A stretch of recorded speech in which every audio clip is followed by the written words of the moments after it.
Hello friends, welcome to Toppers Target YouTube channel. उम्मीद करता हूँ आप लोग अच्छे होंगे और आप सभी की प्रिपरेशन अच्छी चल रही होगी। आज हम लेके आए एक शॉर्ट क्वेश्चन या फिर कह सकते हैं एक शॉर्ट वीडियो, जिसमें सिर्फ एक क्वेश्चन को हम डिस्कस करने वाले हैं। ये क्वेश्चन आपका कम्युनिटी पे हमने पोस्ट किया था और इससे रिलेटेड टॉपिक भी किया था, लेकिन इस तरह का क्वेश्चन हमने डिस्कस नहीं किया था।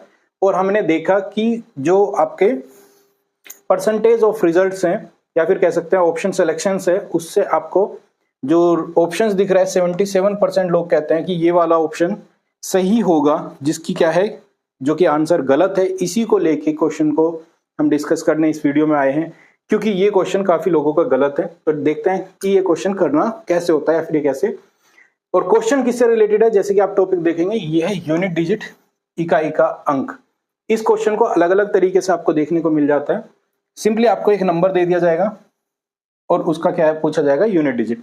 इस नंबर के आप देखेंगे कि क्या है कि 1 2 3 4 इस तरह है, लेकिन उनके साथ एक सिंबल लगा हुआ है जिसको बोलता है फैक्टोरियल। फैक्टोरियल पे डिस्कशन किया था, बट मल्टीप्लाई के केस में यहाँ पे केस क्या है, प्लस का केस है। ये माइनस के में भी हो सकता है, माइनस में जनरली नहीं आएगा, बट ये आपका प्लस का ही क्वेश्चन क्या है आपको गिवन है। तो ऐसे केस में क्या बनता है कि पूछी गई है यूनिट डिजिट। इस क्वेश्चन को घुमा के भी दे सकता है कि बोल सकता है सम ऑफ नेचुरल नंबर टिल इतना कोई भी वैल्यू देके, और उसका फैक्टोरियल भी बोलेगा साथ में। तो क्वेश्चन को उस तरह से भी घुमा सकता है। तो क्वेश्चन आपका देखेंगे तो find the unit digit in 1 factorial plus 2 factorial plus 3 factorial plus 4 factorial और अंटिल जाएगा ये कहां तक, ये है 50 तक।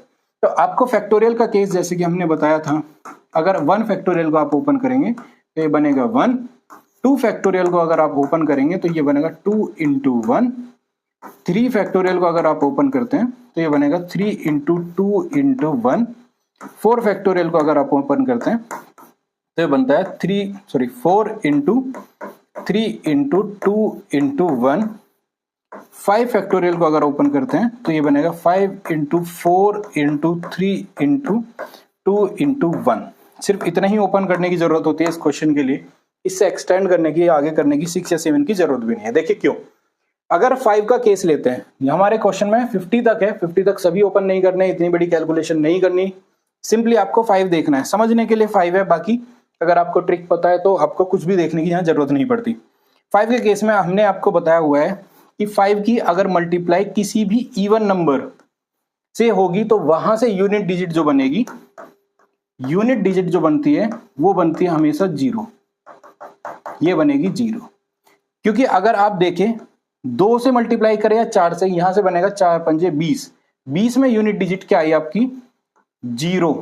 अब ये 0 3 में मल्टीप्लाई करिए, 2 में करिए, 1 में करिए, किसी में भी करिए, यहां से यूनिट डिजिट क्या आएगी 0 ही आने वाली। तो ऐसे केस में जब भी 5 की मल्टीप्लाई किसी भी इवन नंबर में होगी तो वहां से यूनिट डिजिट क्या आएगी 0। इसी तरह से अगर 6 फैक्टोरियल को अगर आप देखते हैं, ये बनाएगा 6 into 5 into 4 into 3 into 2 into 1। अगर आप इसका केस देखेंगे तो इसमें भी आपके पास 5 और जो नंबर है वो इवन नंबर है। सेम अगर आप 7 में भी देखेंगे तो उसमें भी एक 5 आएगा और इवन नंबर उसमें भी आएगा। इसका मतलब है 5 और 5 से आगे के फैक्टोरियल में हमेशा यूनिट डिजिट क्या होती है, वो होती है 0। यूनिट डिजिट की मैं बात कर रहा हूं, वो होती है 0। 5 या 5 से आगे कितना भी नंबर हो।